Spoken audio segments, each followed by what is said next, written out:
J'ai toujours trouvé ça vertigineux d'appréhender le monde dans sa globalité. Souvent, en regardant les façades des immeubles dans les grandes villes, j'imagine derrière chaque fenêtre des vies, des histoires, des expériences et des tracas différents. Des milliards de fenêtres sur des millions d'immeubles dans des milliers de villes. Et à l'intérieur, autant de vérité, de sensibilité et de contradictions. Comment les êtres humains, dans toute leur diversité, leur complexité, pourraient-ils marcher ensemble dans une même direction, alors que personne ne partage le même regard sur le monde, les mêmes privilèges, ni le même rapport à la vie qui les entoure? Souvent j'y pense et je trouve ça absurde, cette prétention de croire que nous, minuscules particules de vie sur Terre, avons le pouvoir d'inverser le cours des choses. Mais ça serait quand même un sacré chaos, non? Si chacun de nos actes, chaque avis donné, chaque conversation n'était que des cris répandus dans le vide. Cela voudrait dire qu'aucune lutte, aucun combat, même infime, ne vaudrait le coup d'être mené. Pourtant, si tous nos choix, toutes nos décisions engendraient inévitablement des conséquences, l'univers entier ne serait qu'une grande machine en marche dont les rouages seraient impénétrables et ses habitants prédestinés. Quand j'étais petit, je passais toutes mes vacances sur l'île. Souvent sur la plage, je m'évadais dans mes pensées, j'imaginais un globe terrestre vu depuis l'espace. Et puis moi, assis sur ce petit point microscopique à l'échelle de la planète, je me demandais ce qu'il faudrait qu'il se passe dans le monde pour qu'une chose en entraînant une autre, l'océan engloutisse l'île comme un poisson goberait un insecte flottant à la surface de l'eau. Un battement d'ailes de l'autre côté de l'Atlantique, des centaines de bateaux qui passent au large, tous en même temps. Pour combien d'événements lointains les répercussions nous atteignent-elles? Pour en faire l'expérience, je glissais ma main dans le sable en me demandant si les quelques centimètres carrés de pagaille que je créais sous mes doigts faisaient bouger les grains de sable à l'autre bout de la plage. Et si la plage entière menaçait vraiment de disparaître, est-ce qu'on réaliserait que chaque grain de sable compte?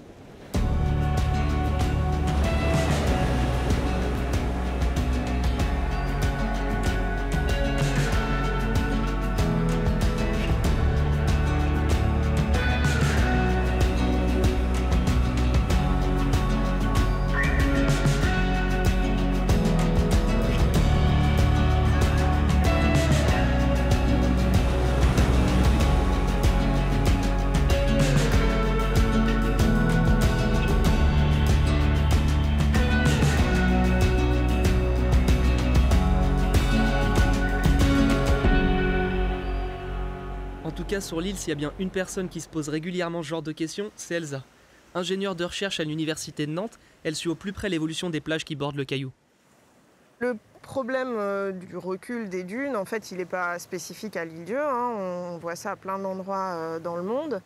Aujourd'hui, on nous parle de la montée du niveau de la mer. Donc évidemment, qui dit montée du niveau de la mer, dit normalement un réajustement des systèmes dunaires. Normalement, les systèmes dunaires, ils se constituent et ils évoluent, on va dire, un petit peu au-dessus du niveau zéro de la mer.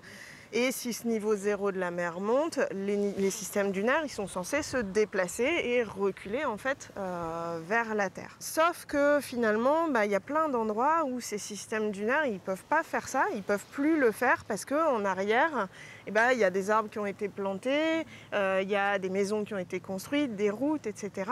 Ce qui fait que ces systèmes dunaires, ils peuvent plus évoluer normalement, quelque part, ils sont un petit peu bloqués. Le problème d'érosion qu'on a sur cette plage, il vient en partie du fait que là-bas, juste au niveau de la pointe, on a un enrochement qui a été posé. C'est-à-dire qu'on a quelqu'un, à un moment donné, qui a eu très peur et qui a préféré mettre des roches devant sa propriété. Peut-être que ça peut offrir, dans certains cas, des sursis. Par contre, ça a des conséquences parce qu'effectivement, cette plage-ci, depuis les années 50, elle avait peu bougé. Puis à partir du moment où on a mis en place cet enrochement, l'érosion a été multipliée par 5 ou 6. On touche à la fois au côté sociétal. Qu'est-ce qu'on accepte ou qu'est-ce qu'on n'accepte pas? Est-ce qu'on se dit on veut que cet environnement il soit totalement naturel et qu'il se débrouille par lui-même et à ce moment-là, on le laisse faire et on lui enlève toutes les barrières, tous les freins, voilà, et puis advienne que pourra. Soit on n'est pas prêt à accepter ça parce qu'il y a des enjeux humains derrière et donc on contrôle au maximum en sachant qu'on ne peut jamais tout contrôler. Les gens, en fait, à partir du moment où ils comprennent ce qui se passe, ils sont forcément beaucoup plus attentifs Et ils vont non seulement eux-mêmes adopter les bons comportements, mais en plus ils vont aussi pouvoir conseiller les gens autour d'eux de manière plus éclairée. Plus on sera nombreux à être avertis, plus les choses se passeront bien. Mais encore une fois, les choses globalement évoluent quand même dans le bon sens. Et je pense que ça, on peut vraiment s'en féliciter.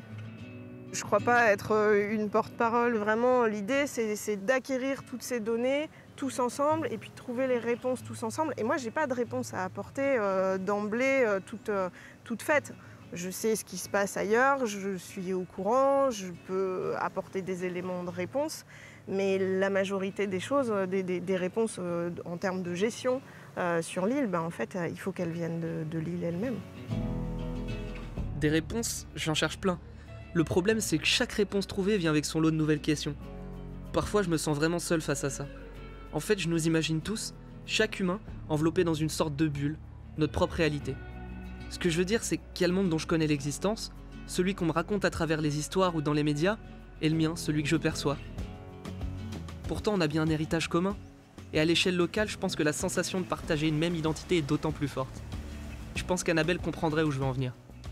Depuis qu'elle est revenue y vivre après quelques temps passés sur le continent, l'île n'a pas vraiment de secret pour elle. Les questions d'identité, de patrimoine et d'histoire, ça la connaît. Pas le genre Stéphane Bern, plutôt Indiana Jones à vrai dire. Ici, on est sur un site archéologique assez unique pour la France, puisqu'on est sur un ancien cimetière de Noyer qui a été découvert du fait de l'érosion du trait de côte. En fait, sur cette pointe de la Gournaise, mais aussi sur les plages qui se trouvent de part en part, lorsqu'on a des grandes marées conjuguées à de fortes tempêtes, et bien comme on le voit à côté de moi, la mer vient lécher la dune et laisse apparaître des squelettes. Donc bien sûr, ces premiers squelettes ont été découverts dès 1999, après la grosse tempête de cette année-là. Et puis après ça, les découvertes se sont enchaînées jusqu'à encore il y a quelques jours.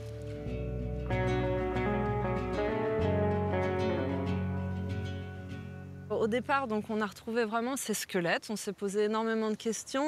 Tout d'abord, on a fait un travail au niveau des archives, on a retrouvé donc une carte de l'île-Dieu datant de 1796, indiquant ici sur cette pointe un cimetière de Noyer.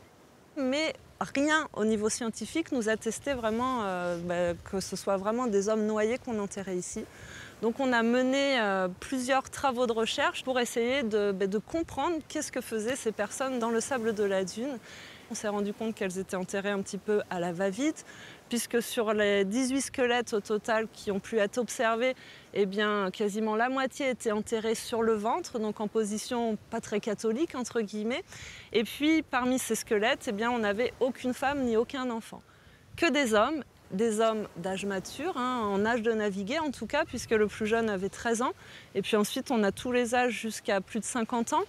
Et on s'est rendu compte qu'ils possédaient notamment beaucoup de lésions arthrosiques. Donc ils avaient de l'arthrose, ces hommes, mais sur des membres où normalement on voit ces arthroses à des âges très anciens, très reculés, que là c'est vraiment sur des jeunes. Donc des arthroses du poignet, du coude, ce qui indique vraiment une sollicitation très très accrue des avant-bras. Donc possiblement effectivement le travail dans les cordages d'un bateau ou autre.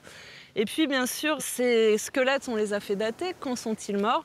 Eh bien, à notre grande surprise, en fait, ils n'ont pas du tout tous été enterrés en même temps. Les plus anciens donc, datent du XIe siècle et les plus récents, ceux qui ont été enterrés en dernier ici dans ce cimetière de Noyer, datent du XVIIe siècle. Ici, on est sur un site extrêmement dangereux pour la navigation, où on sait qu'on a eu énormément de naufrages. Donc tout ces faits finalement avérés par l'archéologie et par les recherches dans les archives nous ont permis de comprendre que, effectivement, c'était probablement là un cimetière de Noyer où on enterrait les hommes qui arrivaient malheureusement sans identité ici sur les plages, ne sachant pas quoi en faire. On ne pouvait pas les mettre au cimetière paroissial puisqu'ils n'avaient pas d'identité. Eh bien, on les enterrait au plus près des lieux où on les trouvait. Ça nourrit vraiment une identité propre à l'île-Dieu, culturelle, intellectuelle. Donc c'est hyper important de pouvoir faire de la médiation autour de ces problématiques-là. Donc nous, on s'adresse beaucoup à l'île-Dieu, au service patrimoine, aux écoles, même aux adultes, pour que justement la population puisse acquérir une connaissance autour de ces diverses problématiques. Donc là, par exemple, vous pouvez voir quelques vestiges de ces squelettes, notamment une vertèbre qui apparaît ici. Et puis bien sûr, je ne vais pas creuser, mais il faut imaginer le reste de la colonne vertébrale qui doit se trouver juste derrière. C'est hyper paradoxal le fait que moi je me réjouisse parfois de l'érosion du trait de côte, puisqu'on a des sites assez chouettes qui apparaissent grâce à ça. Mais d'un autre côté, ça fait peur finalement de voir cette côte disparaître, se dire que moi, ma grand-mère, quand elle était gamine, la dune arrivait au moins 20 mètres plus bas. Ça, c'est hyper poignant. Et de me dire que moi, mes enfants, ce qu'on voit aujourd'hui, eux, sans doute ne le verront pas. Et à nouveau, la mer aura empiété sur notre île encore un peu.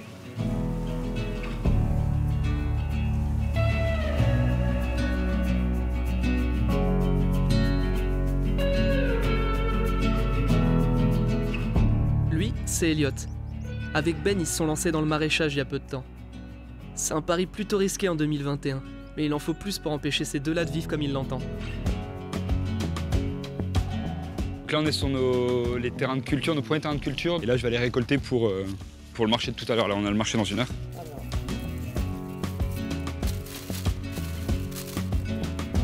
Comme ça, c'est bon?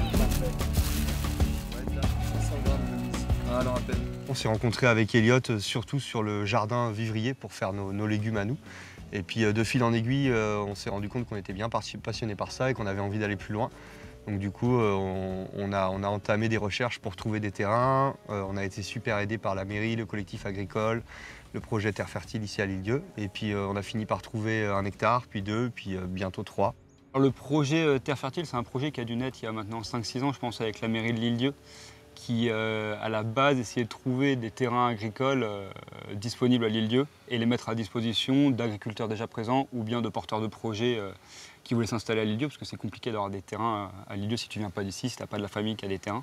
On a bien vu qu'il y avait une volonté de réinstaller des agriculteurs, de relancer la machine agricole sur l'île pour que l'île, ça soit une partie vivante de l'île en fait. On a choisi d'opter pour ce qu'on appelle du maraîchage sur sol vivant, un maximum. Alors c'est une direction qu'on prend, c'est pas absolu et on manque de compétences dans plein de domaines.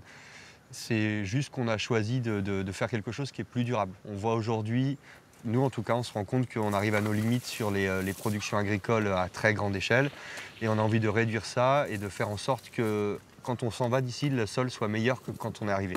Pas de l'appauvrir, c'est le but du jeu. On a senti, en s'installant et de cette manière-là, en plus, avoir un soutien de la part aussi de l'opinion publique, globalement. On a eu un bon accueil sur notre volonté de faire ce type-là de maraîchage. Ouais, on sent que les gens de l'Île-Dieu sont contents qu'il y ait des nouveaux agriculteurs qui s'installent. Ouais. Des gens qui sont bien ancrés aussi dans le territoire et qui connaissent aussi l'économie locale et qui ont envie de faire vivre une boîte à l'année au maximum. Première année, on fait juste pommes de terre, ail, oignons, échalotes. Ça nous permet un peu de tâter la terre, de tâter aussi la manière de vendre à l'Île-Dieu, de créer toute la côté administrative de la boîte avant d'avoir toutes les cultures en même temps. Et c'est des produits qui peuvent se garder. Et donc on va les garder, on va pouvoir les vendre secs jusqu'à fin d'épuisement. Et les rapports qu'on a avec les autres agriculteurs sont tous très corrects. On a senti un très bon accueil de leur part, quel qu'il soit. Après, nous, l'objectif, c'est de ne pas marquer ni d'opposition ni de concurrence. On estime, et d'ailleurs, on a été aussi conseillé sur ces estimations, qu'il n'y a pas de concurrence à nourrir. Il y a de la place pour tout le monde et pour différentes méthodes, en sachant que nous, notre objectif, c'est pas d'aller créer de la difficulté aux autres, c'est d'accomplir nos passions et nos envies, en fait, c'est tout. On a créé une association avec Ben, donc l'association des Pieds sur Terre. Et on espère qu'il y a d'autres personnes qui vont pouvoir intégrer notre projet associatif pour qu'il n'y ait pas que nous, qu'il n'y ait pas que le travail de la terre et pas que le maraîchage, mais qu'il y ait d'autres personnes qui veulent vivre de cette manière-là, avec cette dynamique-là à nos côtés, quoi. Je ne me sens pas vraiment concerné par l'idée d'un impact global, parce qu'on va faire notre part du travail. On va essayer d'être le plus droit possible dans notre éthique et de vendre des bons produits et d'essayer de continuer de donner une vie à l'Île-Dieu agricole. Et une fois qu'on aura fait notre part, chacun fera la sienne et on verra bien ce que ça donnera. Après, c'est vrai que des fois, on a eu des super échanges quand tu es passionné dans tes terrains. Nous, quand on se retrouve ici et qu'on travaille et qu'on a des potes du continent ou des potes d'ici qui viennent et qui nous voient passionnés et trop heureux d'être là, de voir la nature évoluer, c'est vrai qu'ils nous disent « Putain, mais faites trop bien, j'aimerais aussi essayer de mettre un projet en place comme ça sur le continent ou quoi ». Donc ça peut inspirer d'autres gens à avoir une autre manière de consommer. Au fond, si on fait ça, c'est bien qu'on a une vision, un rêve quelque part, d'avoir une consommation globale plus raisonnable et de voir tout ce qu'on peut faire de néfaste à notre planète diminuer pour aller vers quelque chose de plus correct. En tout cas, c'est notre point de vue, notre subjectivité à nous. C'est sûr que sur un territoire si petit, il y a des causes et des conséquences rapides. Donc c'est agréable pour nous de voir que l'écho de ce qu'on peut faire, il est rapidement, on en voit rapidement les conséquences.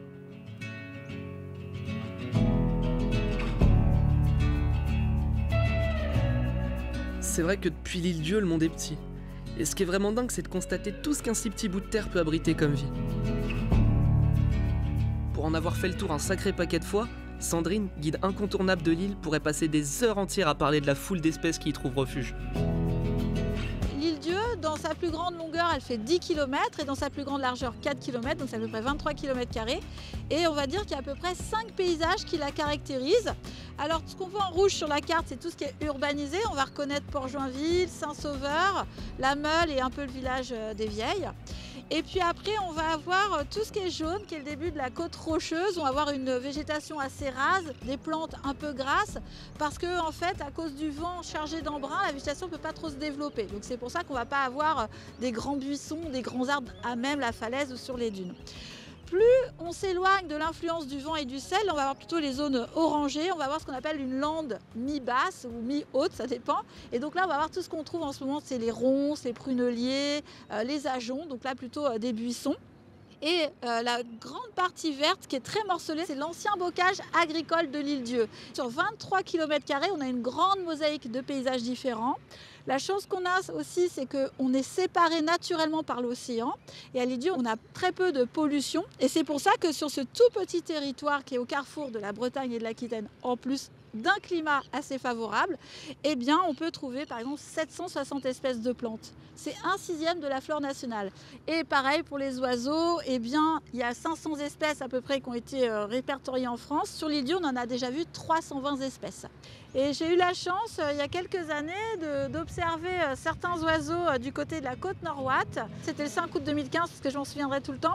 Et j'en ai vu un qui était bagué. Et donc là, cet oiseau que j'ai vu le 5 août à l'île-Dieu, en fait, eh bien, il a été bagué au Groenland le 4 juillet, en fait. Donc il a fait en un mois à peu près 3500 km. Les îles sont vraiment des lieux de prédilection pour ces oiseaux qui viennent se reposer, se nourrir avant de repartir un peu plus loin. Et l'île-Dieu, à cette échelle où justement on peut voir le changement climatique. Moi je suis un bébé, mais je suis même un micron au niveau de l'évolution.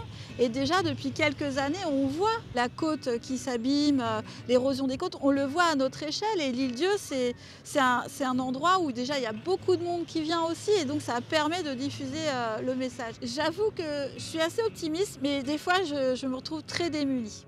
Ouais, je pense qu'on est nombreux dans ce cas-là.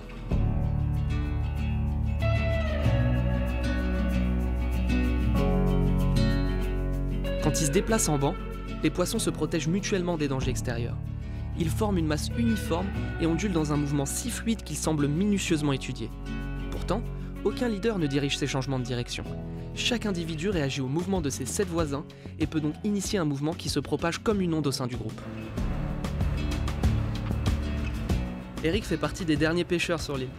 Cette année, il a raccroché sa casquette de patron du Petit Gaël pour se consacrer à la petite pêche avec le Pluton. Petit Gaël, c'était les filets. Les filets à merlu et puis les filets à sol l'hiver. Mais là, ça fait 4 ans que je fais le casier, quoi. Ouais, disons que je pourrais arrêter si je voulais. Je sais que je continue, mais théoriquement, je suis en retraite. Ouais. Si je peux, je vais continuer un peu. À moins qu'on n'a pas la santé, mais le reste...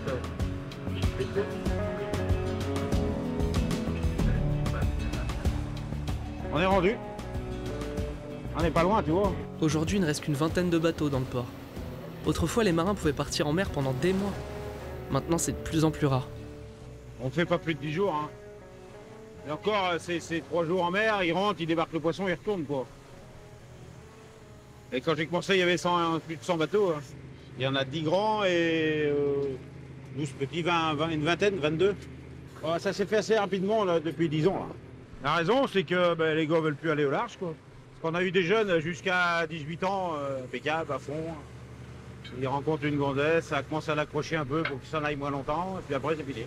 Après ils partent à la compagnie au continent ou faire autre chose. C'est pas la ressource, c'est pas le poisson qui arrêtera les bateaux, hein, c'est le manque de main-d'œuvre. Hein. Oh, bientôt, il y a des gens des bateaux qui ne seront pas allés en mer parce qu'ils n'avaient pas assez d'hommes, quoi. Ils ont perdu des campagnes, des marées, parce qu'ils étaient à 4, alors qu'il faut au moins être à 5, au moins. On est tous des porte-parole, si ça peut défendre, on essaye. Mais bon. C'est sûr que là, moi j'ai dépassé l'âge de la retraite, il y en a un autre comme ça. Ça continue dans 5 ans. Enfin, moi je vais continuer, mais pas. Je fais pas le métier qu'ils font les jeunes, quoi. Souvent, je me demande si l'ignorance ne serait pas plus douce. En fait, je sais qu'elle le serait. Exister au monde, c'est être tiraillé entre un besoin vital d'insouciance et une conscience toujours plus brûlante. Vouloir le voir changer, c'est comme crier dans une pièce trop grande en espérant que notre écho rebondisse sur les murs et parvienne jusqu'aux autres. On cherche naturellement à mesurer la portée de nos actions comme pour s'assurer qu'elles ne sont pas vaines. Mais si tous les échos s'éteignaient dans le vide, que ferait-on différemment ?